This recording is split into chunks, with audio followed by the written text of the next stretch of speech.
So, hey, Brian, I see you.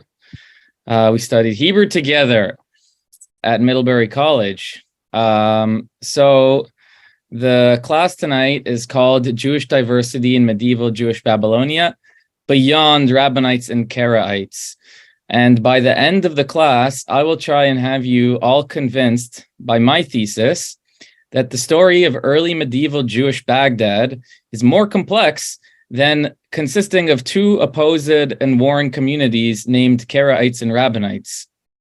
My intention in today's lecture is not to mythologize or create an ideal description of this interesting period in Jewish history, but rather to increase our sense of interest and curiosity in a unique and fascinating time. So before I begin, the sources of today's class will draw heavily upon my own research as a PhD student at the Hebrew University. I'm currently on academic leave, focusing on some other projects. I studied with Professor Robert Brody, the leading scholar of the Gaonim in this period, and Professor Miriam Goldstein, a leading scholar of Judeo-Arabic. And a lot of the content in today's class is based in a graduate seminar I took at Princeton University with Eve Krakowski.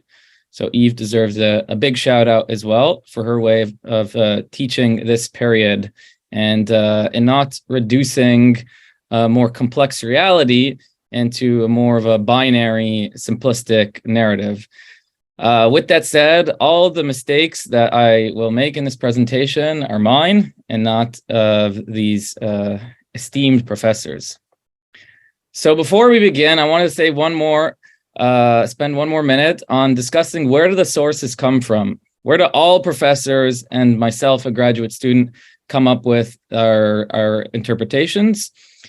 So it's important to highlight that the period that we're studying is immediately following what is called the Dark Ages of Jewish studies. So there are several centuries between the Talmudic period and the Gaonic period where you have almost no information. All of a sudden, we have sources again, particularly sources in Hebrew, Aramaic, and Arabic. And it's hard to fully contextualize these sources, given that they occur right after this Dark Ages of Jewish studies. And we have a very fuzzy understanding of what was happening prior to these sources. So they sort of exist in a vacuum. Of these sources, it's notable to note the Karaite literature, which is written in Hebrew, Arabic, and some Judeo-Persian. A special importance are the writings attributed to Anan, written in Aramaic. And there is Iraqi Gaonic literature in Hebrew, Aramaic, and Arabic. And there are some other texts that don't seem to neatly fit into the binary of either Iraqi Gaonic or Iraqi Karaite. And these are some of the apocalyptic texts, the Hechalot literature and Piyutim and etc. So there's some other sources that add peripherally to our knowledge. And that's it.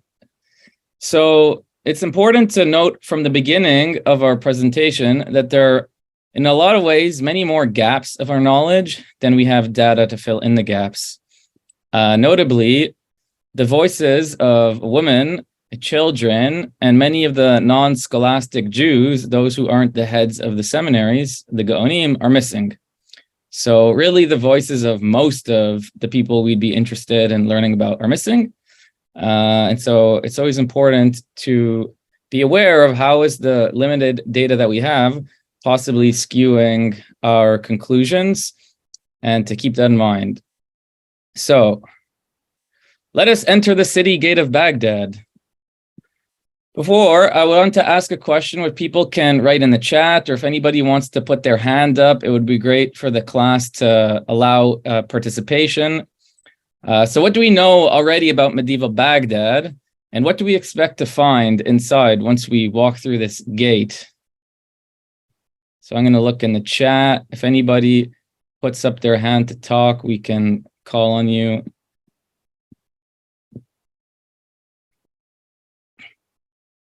I'm not seeing anything in the chat. Maybe people are feeling a little shy today. Flourishing Muslim intellectual life. That's correct. Multicultural markets. This is a society that created Talmud a few centuries before. Okay, so you're going to have like a vibrant Jewish intellectual life. Caliphs. All right, let's enter. Let's see what we find. So, as you can see, medieval Baghdad is famous as the round city. It was truly a glorious accomplishment in urban design, and befitting the beauty of the round city. It at this time was really considered the cultural center of the world. It's interesting to note that compared with other Iraqi cities like Uruk, other ancient cities with over 3,000 years of history, the city of Baghdad is new. It was only developed in 762. So this is not very old, relatively speaking. So we actually know a lot about the design of Baghdad, and there's a lot of material on the city itself, and the decision to put it here, where we could see it at this point on the Tigris River. It was really meant to be an international trading hub, something that was described as the crossroads of the universe. And it was the capital of the entire Islamic world, the Dar al-Islam. And it just so happens to be very close to the major Jewish cities of the Talmudic period, such as Sura, Machoza, Pompadita, these cities that had dense populations of Jews during the Talmudic period just happened to be within, I think, approximately 30 kilometers, very close to the foundation of this new global city. And we know that many Jews took the opportunity to live within the city and take full advantage of their proximity to the cultural, religious center of things, artistic center.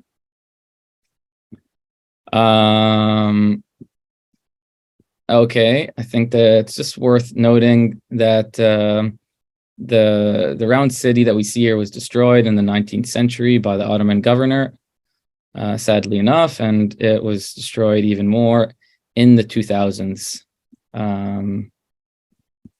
Okay, so that's the city itself, and we can imagine what kind of intellectual environment would be engendered by this circular city.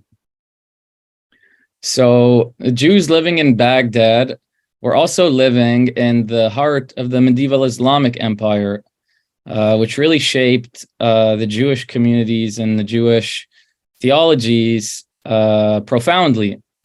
I definitely think studying the question, what does AH mean after the date on the map? It means after Hijrah. So after, it's an Islamic way of counting. I definitely believe that before we even talk about rabbinic Jews, non-rabbinic Jews, all of the Jews are kind of post-Islam, post-Arabic culture Jews. I'm going to introduce this term of Joel Kramer. Kramer was a professor of Judeo-Arabic studies, and his contributions to the fields of Maimonidean studies, Judeo-Arabic and Islamic studies are incredibly valuable to this day. So I just want to say a little bit about Joel Kramer. He did his studies at Yale and taught at Tel Aviv University for many years. And Kramer, who himself was a kind of Renaissance man, someone who spoke and researched in many languages, Greek, Latin, Hebrew, Aramaic, and Arabic, was constantly interested in the connections between Islam and Judaism, and vice versa. Not that Islam impacted Jewish life and Jewish life didn't impact Islam. They were living in what Goitain called cultural symbiosis. So there was a lot of giving and taking from both sides, you can imagine, in these scholarly interactions that I'll talk about.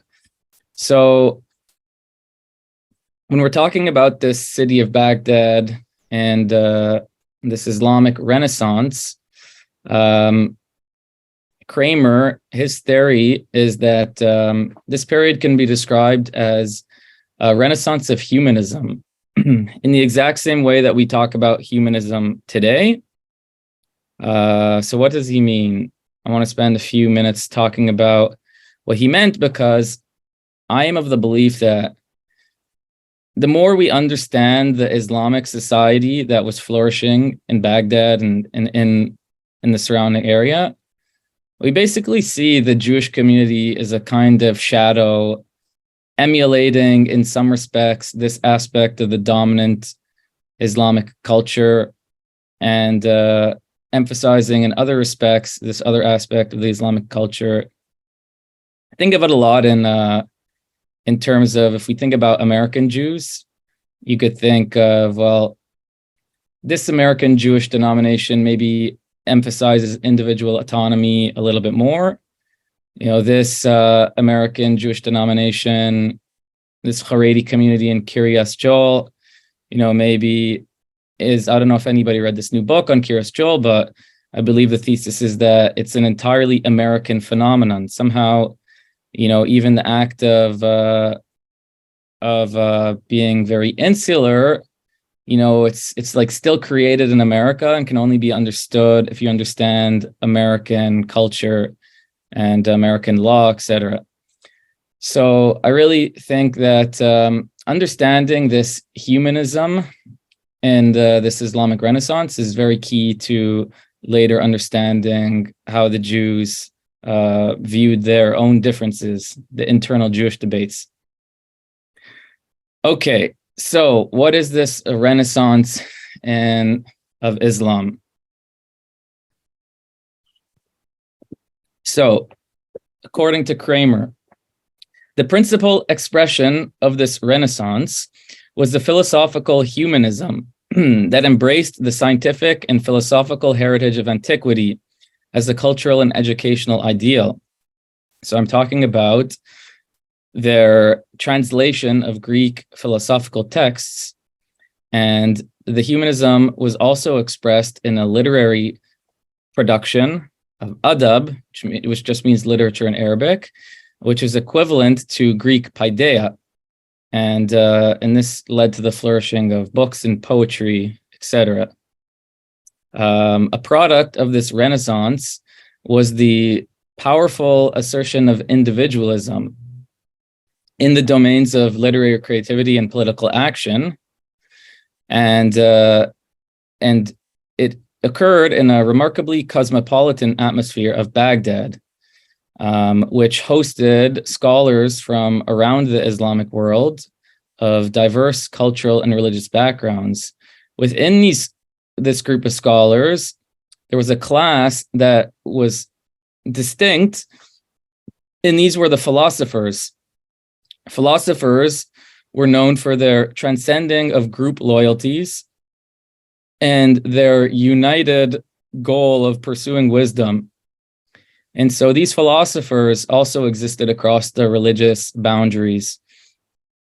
So what is interesting about this is, in some ways, a Jewish philosopher like Saadia Gaon or Isaac Israeli or al-Muqammas, they belong to this class of philosophers, which is in a way defined by their mutual love of reason, in some ways more than their particular commitments as a Jew or a Muslim or a Christian. In addition, this environment of humanism led to a spirit of skepticism and secularism even. And so you start to see for the first time perhaps forms of Jewish atheism and free-thinking philosophers who are willing to challenge the religious norms. So to get a better picture of what they were learning at this point, you can look at the curriculum. I think it's interesting. So a model syllabus from an Arabic biography from this period define the curriculum as poetry, grammar, rhetoric for youth.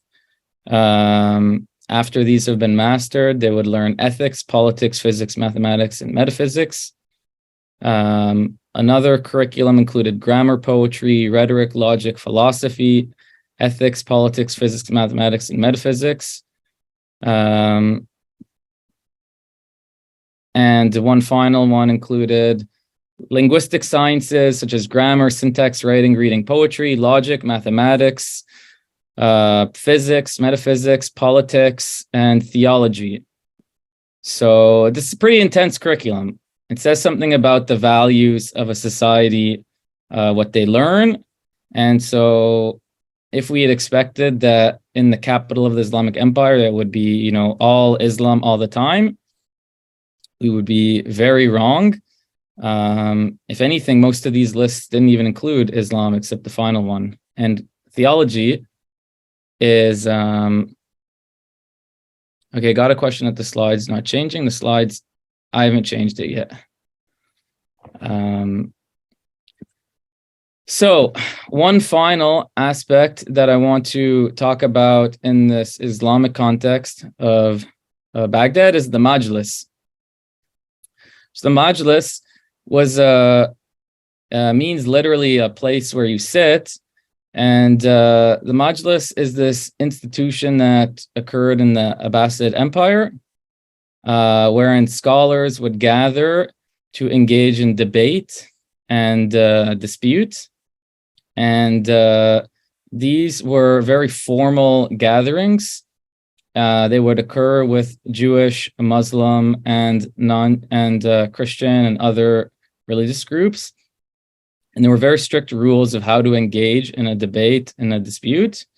And we even find some of the rule books of how to participate in one of these debates are captured in the Judeo-Arabic tradition. So in some instances, the Judeo-Arabic sources are really good for a broader understanding of the period, because sometimes our Jewish sources are older than the Islamic sources on certain issues, and this is one of them. So all this interaction in Baghdad led to, I'll just repeat, Shlomo Dov Gotin's description of creative symbiosis, which describes the cross-communal interaction amongst members of different religious groups in the East. It's important to note that this freedom was based on the concept of dhimma, which Gotin translated as contract of security, which was granted by the Muslim rulers to the Jewish and Christian minorities on the condition that a poll tax was paid and there was another tax on land. So it's essentially, as non-Muslims, they had an arrangement of paying certain taxes, and in return, they would have protection, and they would have few restrictions economically, and they were given the right to self-govern. The Geniza texts give evidence that Jews, Christians, and Muslims lived in very close proximity, were business partners, and even owned houses jointly. Okay. We have a question here. Is the Mu'tazila jurisprudence from this period, this area? Yes, very much. We'll talk about the Mu'tazila, if not in great detail today. It'll definitely come up in the course. So zooming back out. Okay, we're back in Baghdad. Oof. So let's start to talk about the Jews, shall we? So I believe that the best way to talk about the Jews in this period are by distinguishing between Rabbanites, non-Rabbanites, and others. So let's first talk about the Rabbanites. I'm wondering if anyone was in the class on Saadia Gaon a couple of weeks ago who could refresh our memories on who was Saadia Gaon and how does he in some ways represent Rabbinite culture, the Rabbinite community? How is in some ways he exceptional and maybe does not represent the community?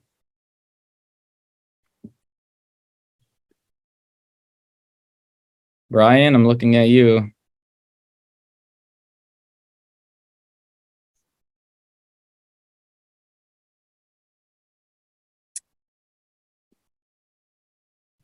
Here we go. Great. You should be able to now, Brian. All right. Yes. Hello. Well, you put me on the spot.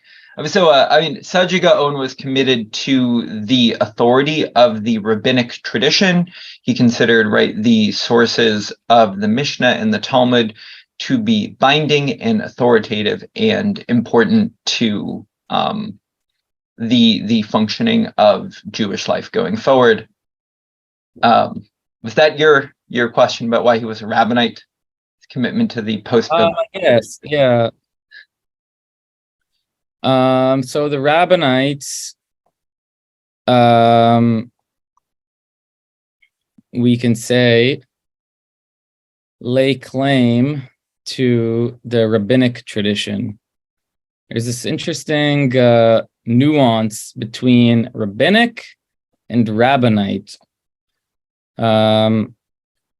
So when we talk about rabbinic in this context, this is based on the conference that occurred for the second time about a year ago called Diversity and Rabbinization. So just to define the term, rabbinization is the process by which Jewish groups become to follow rabbinic traditions. There's this whole debate in Jewish studies, how rabbinic were the Jews? We know we have all these stories about rabbis, Hillel, Shammai, Rabbi Yehuda, but was the average Jew really listening to them? This whole debate, it depends on, the period, but rabbinization would be the spread of rabbinic customs. So when we talk about the Rabbanites, we're talking about this group in the medieval period who are very self-consciously laying claim to the earlier rabbinic tradition. So what's going on is not so much that the chain of students from Hillel to the rabbis of the Talmud to the Gaonim was unbroken, and it's just like an organic following. It's an organic chain of rabbinic leaders all the way to the Gaonic period. It really seems much more that there was this sort of rupture and a kind of a claim to the authority of the past. This is my interpretation of the Rabbinite distinction, and there are certain ways in which Rabbinites don't necessarily follow the earlier rabbinic customs.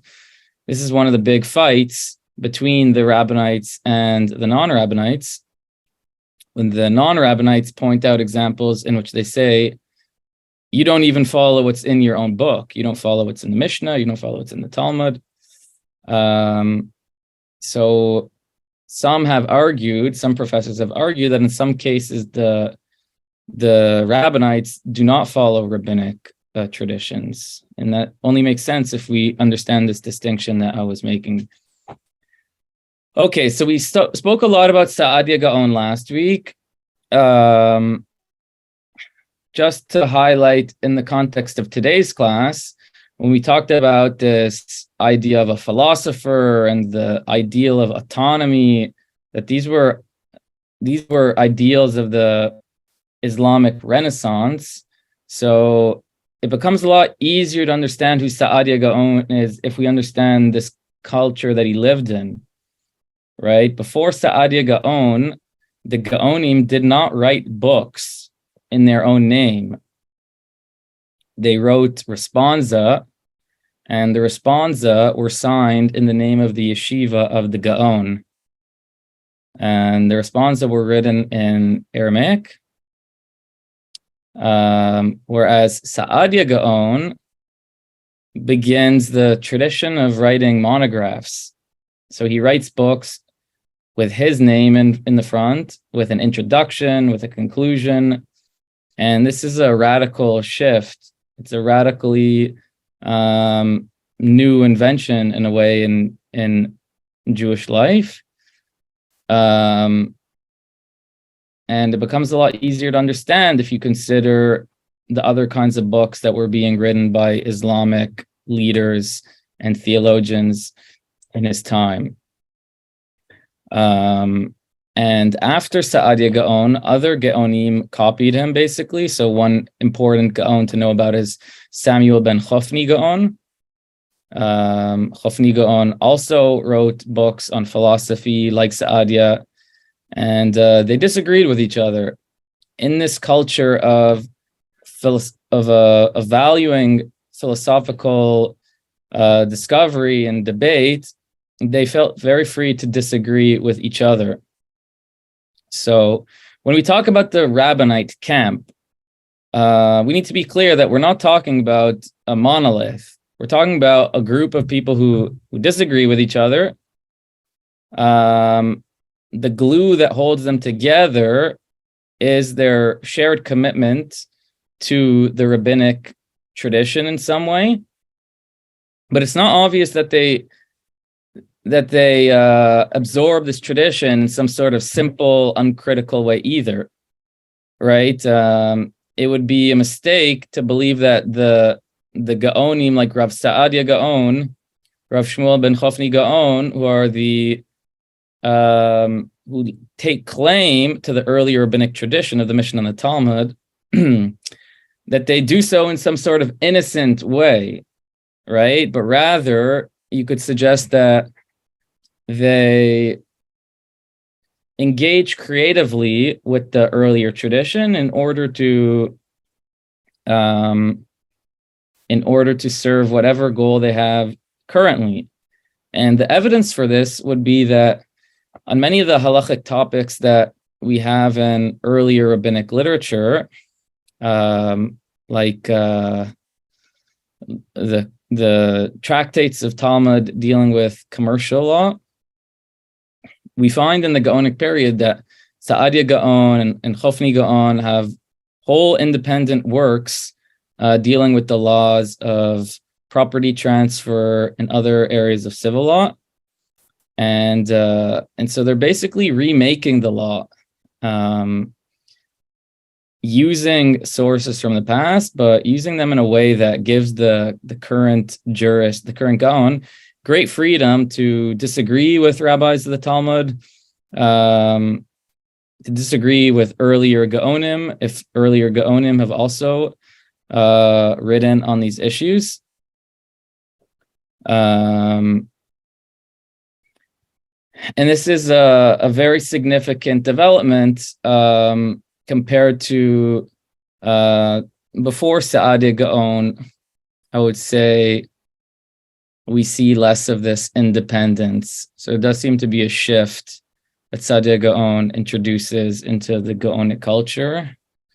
Okay, are there any questions about the Rabbanites before we move on? I'd be happy if anyone wanted to raise their hand or put any questions in the chat.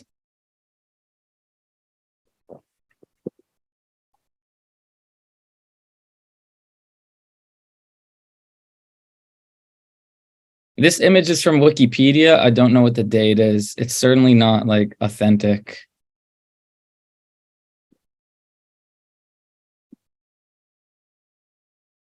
Okay, I see Pablo Stanfield has a question. Great. And then we can go to Judy after. Okay. Thank you, Eliyahu. I think something I would just like to add, not sometimes forget that between 135, when Judea was destroyed by the Romans, and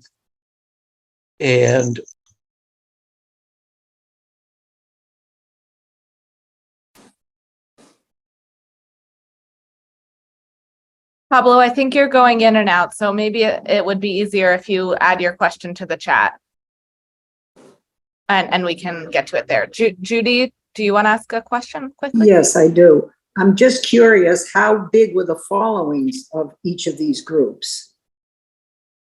That's a great question. I really have no way of answering it. I think the belief is that the Rabbanites had a larger following than the non-Rabbanites, but it's hard to say how much. And yeah, it wasn't the area of my study. All right, so let's move on. We're going to spend most of the course dealing with the non-Rabbanites because this is what I studied for my PhD. So the non-Rabbanites are like this spice market in Baghdad, where you got a little bit of everything, and there are many groups. So when we break down this category, what they have in common, while they call them non-Rabbanites, is we had in this period, we had one group, the Rabbanites, who were laying claim to the Jewish tradition, to be the true custodians of Judaism, particularly with the claim of having two Torahs, the oral Torah and the written Torah. And then you had a bunch of groups who could agree in their criticism of this claim, that they all agreed that the Rabbanites don't have the exclusive authority over Judaism. But within that group, they agreed on very little else. So let's get to know a little bit more about the character of these non-Rabbanites. One name that's going to come up a lot for the rest of the course is the name of Ya'qub al-Qirqisani. He was a 10th century, wrote around 930, and he was the most prolific compiler of all the opinions of all these different groups. And it's only thanks to his book, which survived incomplete, that we really know anything about this whole non-rabbinic movements. If we only had the rabbinic sources, such as the letters of Saadia Gaon, people might be familiar. The letters of Saadia Gaon are the most important source for Gaonic history. But they almost never talk about the rabbinic sources. Almost never talk about the groups that they disagreed with, except in some polemical writings. But Qirqisani, he followed the norm of citing all the people he disagreed with, and then disagreeing point by point with each of them before presenting his own point. So thanks to this very methodical way of disagreeing and defending his own view, we end up with tons of information about the other groups. Okay, so he says his view, which is in some ways emblematic of the culture of this period. We talked about this culture of independence. So it really comes to a forefront when we have this summary of Qirqisani's approach to Jewish law. He says the duties, i.e. like the biblical commandments, must be elicited only by study and investigation. That which investigation imposes that to which study leads must be adopted, whether it be the opinion of the Rabbanites or Anan or yet others. What is more, if scholars should arrive at a conclusion which has never been put forward, this is to be adopted, insofar as it has not been impugned and contains no fault. So the value that he's talking here is that each person, remember we talked about the growth of the idea of individuals and of philosophy. So each person is really commanded, he believed, to study and investigate the Torah on their own. Whatever is the result of that sincere investigation is to be adopted. And it's possible that the Rabbinite views are correct. And if you study Qirqisani, there are many, many examples in which he agrees with the Rabbinite opinion. It's also possible that the opinion of Anan, who we haven't really talked about yet, but we will soon. Maybe next class, we'll talk more about Anan. But Anan was this very prolific non-Rabbinite leader in the 8th century. And his students continued to be around in the 10th century in a smaller amount. But the school of Anan lived on and was still influential. And so sometimes Anan was right. I know from studying Qirqisani, he disagreed with Anan a lot of times. But the point is that they can be right. They just need to be evaluated. If a Rabbinite Jew told you some detail about the Torah, you shouldn't just believe them blindly, right? That would be like the worst thing you could do. If the ideal is to study and investigate, the people who just accept blindly are insulted. It's like the death of philosophy. And so it's easy to understand in that spirit why you end up with this spice market, because each one of these spices is like a different opinion that came from the investigation. Because when people are so committed to following the results of their own thinking, you end up with many different opinions. So the strength of the Rabbinite community was because there was more of a hierarchy and more of a value placed in obedience and cohesion, communal cohesion, that you don't end up as much with this kind of variety. But even within the Rabbinite community, it's pointed out that there are many disagreements between the Rabbanites of Babylonia and the Rabbanites of Eretz Yisrael. So, even in the Rabbinite community, there were a lot of disagreements. I'm going to continue to read a little bit by Qirqisani, because what he says next about the Karaites is very interesting. So he says, those who are said to be the Karaites, i.e., such as the Karaites of Persia, despite their show and claims to study, find fault with those who engage in intellectual speculation. So what he's pointing out here is this real tension within the non-Rabbinite camp, where you have some groups, like this group in Persia, who are opposed to intellectual speculation and opposed to the secular sciences. And he says it's because they're lazy and they think it corrupts you. It doesn't matter why. The point is that within the non-Rabbinite group, the biggest area in which they disagree, and this is true of the Rabbinite group as well, is just how far they take this philosophical project. Basically, maybe putting it another way, we have Jews. They're in this highly intellectual, philosophical context. And the question is, how much do we allow the philosophy in to change our religion?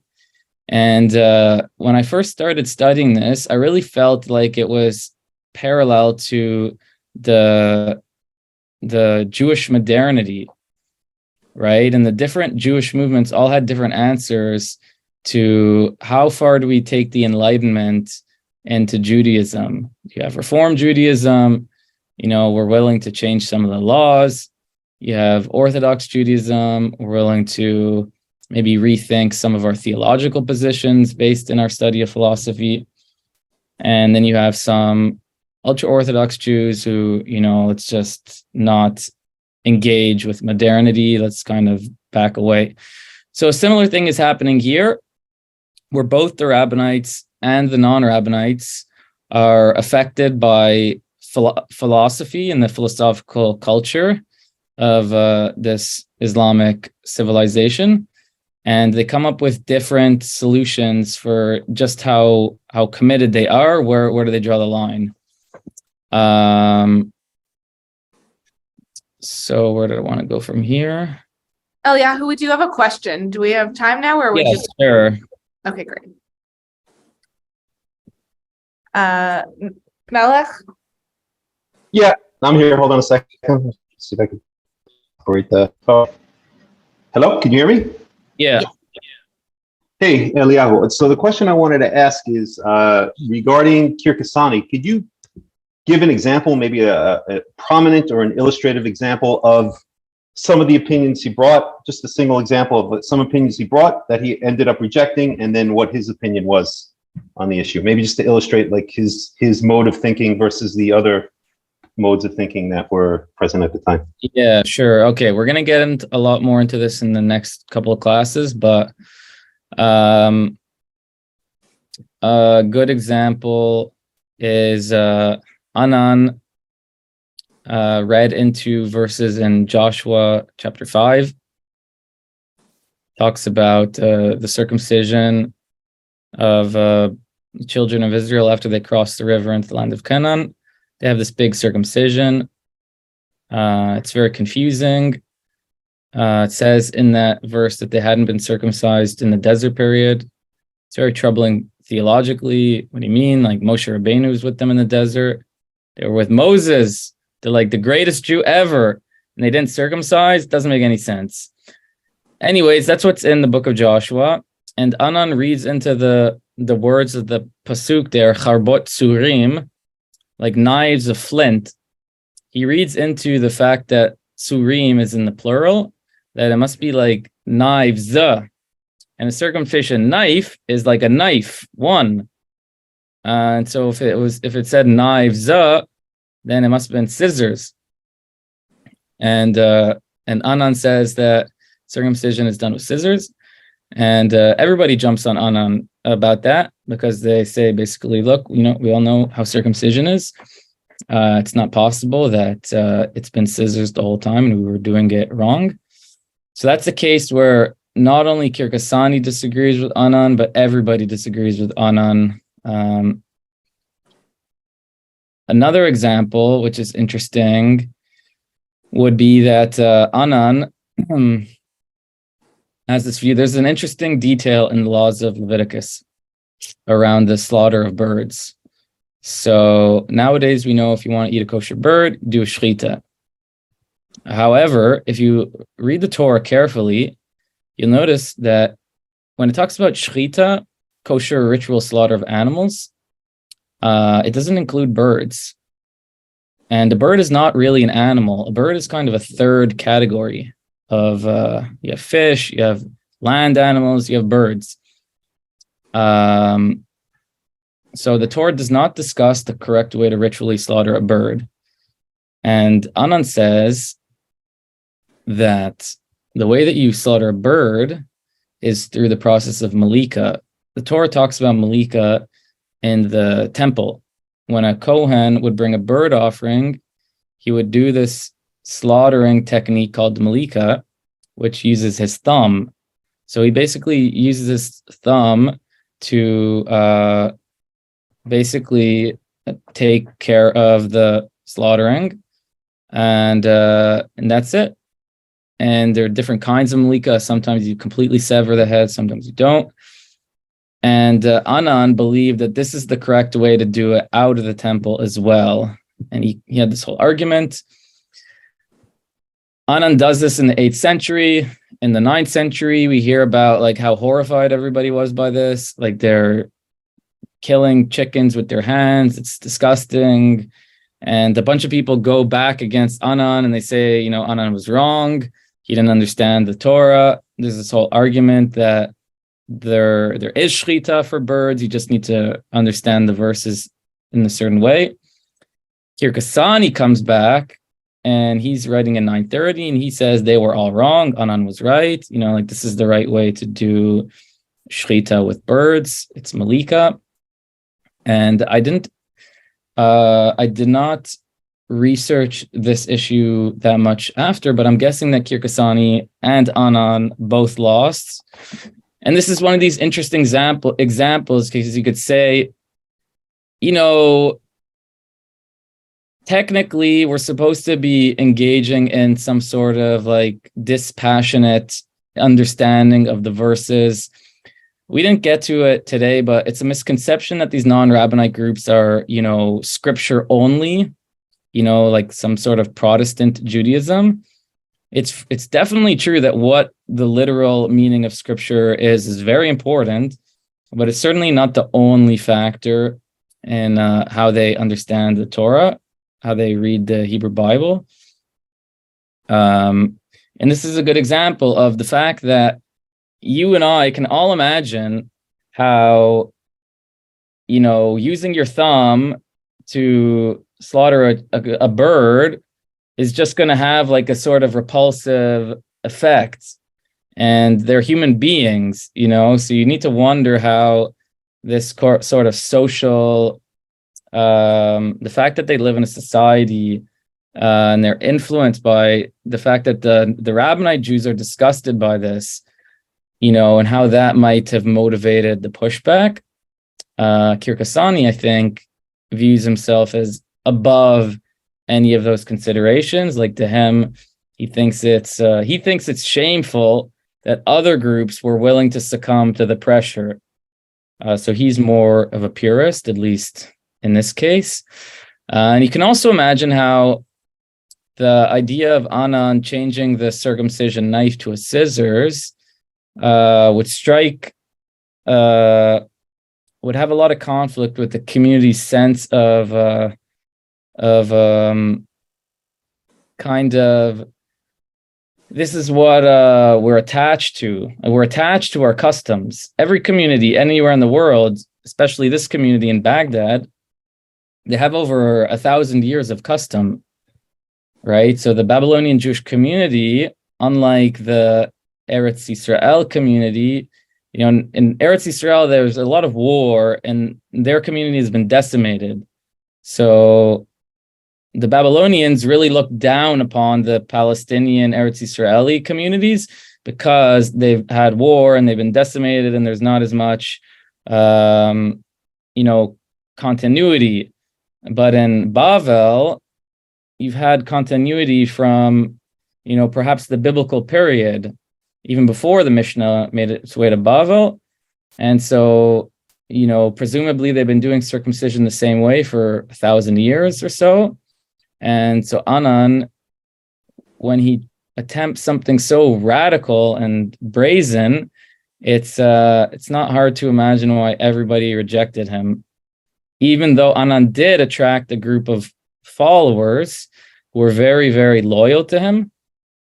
And in fact, Al-Qirqisani describes the followers of Anan as more blindly following him than the Rabbanites Jews blindly follow the Rabbinite leaders. So in the contest of like who is the most blind, it was actually on his team, like within the non-Rabbinites, that he saves his harshest criticism, which I think is interesting. So there were a few more things I wanted to get to today, so maybe I'll do them in like a minute, and then we'll have the last 5 minutes for questions. So in the others, I wanted to include that there are these atheists, as far as I'm concerned, the earliest real expression of atheism in Judaism. And a great project for anyone who's interested in atheism in the medieval period would be to look up the figure of Hiwi al-Balkhi. So Hiwi wrote a book of 200 objections to the Torah. So he found all the contradictions, all the things that he thought were silly. And we don't have the list anymore, but we still have recovered some of them. And it's very much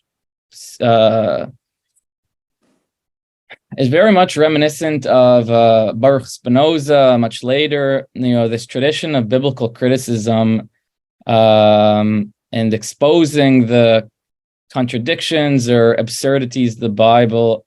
As far as I know, Hiwi al-Balkhi was the first to really take that on, and there were others who agreed like him. And then there were converts. The most famous convert that I'm aware of was Dawood al-Muqammis. He wrote one of the earliest books of Jewish philosophy because he converted and then he converted back. So he left Judaism. He studied with some Christians for a couple of years. And he went back to Judaism. But there were people who left, and, it was a period where it was possible to convert. I don't know how common it was, but it is something that we know happened. Okay, so for the last 5 minutes, I would love for some questions.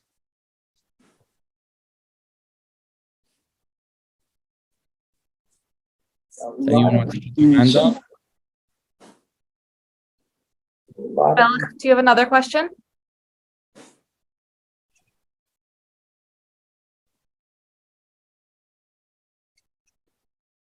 Well, while we're waiting for anyone to raise their hands, someone asked me to ask this question. Oh, Yeah, I see the question of, have you researched the Mourners of Zion and Shoshanim? The answer is yes, but a lot less, because Qirqisani's book is 1,200 pages, and I believe Qirqisani's 1,200-page book is the most important for the period. It's earlier than most of the Avalei Tzion. The Avalei Tzion were the Jerusalem Karaites. Jerusalem Karaite material, a lot of it is from around the year 950, and Qirqisani is 930. And because I am an Iraqi Jew, I was interested in Qirqisani. Really has an Iraqi flavor to his whole worldview. For example, he gives a lot of weight to Iraqi Jewish customs. So he rejects a lot of Anan's novel views that go against the Iraqi custom. And I can't help but see that as a kind of Iraqi pride.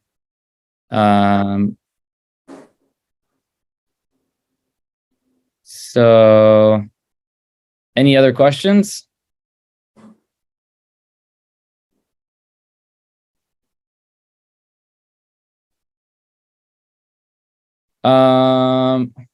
Okay. Provide a list of the post-Saadia Gaon teachers. So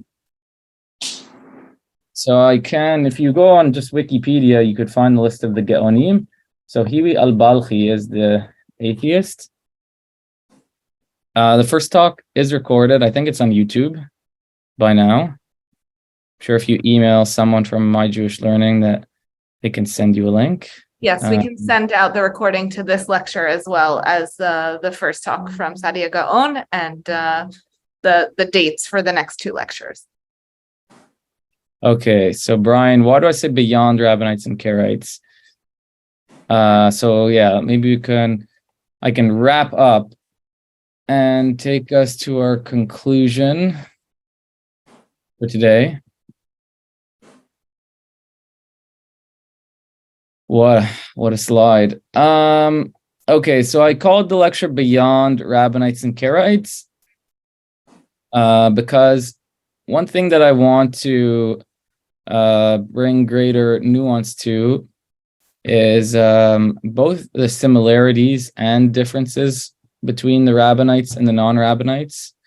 So first of all, I think that it's wrong to describe the non-Rabbanites as a block called the Karaites, but rather to see the opponents of the rabbis as a very diverse group who agree on very little. I also think it's important to consider the ways in which the Rabbanites have absorbed how both Rabbanites and non-Rabbanites have absorbed common elements of the Islamic philosophical tradition, culture.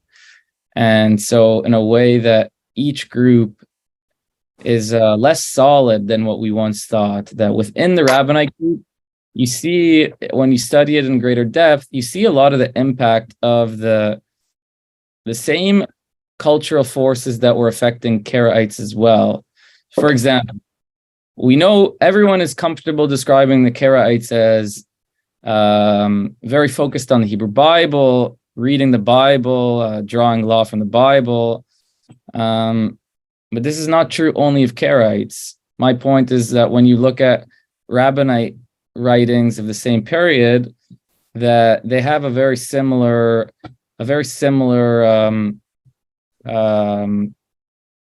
kind of similar orientation, and this orientation of Bible study probably comes from the same source, and that's if we were going to spend more time studying the Islamic legal schools, we would see that this debate between how much weight do we put in Bible study, in the case of Islam, and Quran study, versus how much do we put weight in traditions about the Prophet. So you basically see the Jews, all the Jews, reacting to these core fundamental questions in Islam. And in that way, I think that we gain a new way of seeing them beyond just like this camp and that camp, but rather see how they're both products of a common culture, and they both have a lot of diversity within them, especially the second camp, the non-Rabbanites, who I think it's just a mistake to think of that group as Karaites. And when we think about Karaites, it's better to think about this kind of verb, like people who are dedicated to investigation, rather than like a noun, like these people with these views. Hope that answered the question, didn't just confuse you more, Brian. Maybe we have time for one more question. Sure, we can do one more. Who would like to close us out with a question?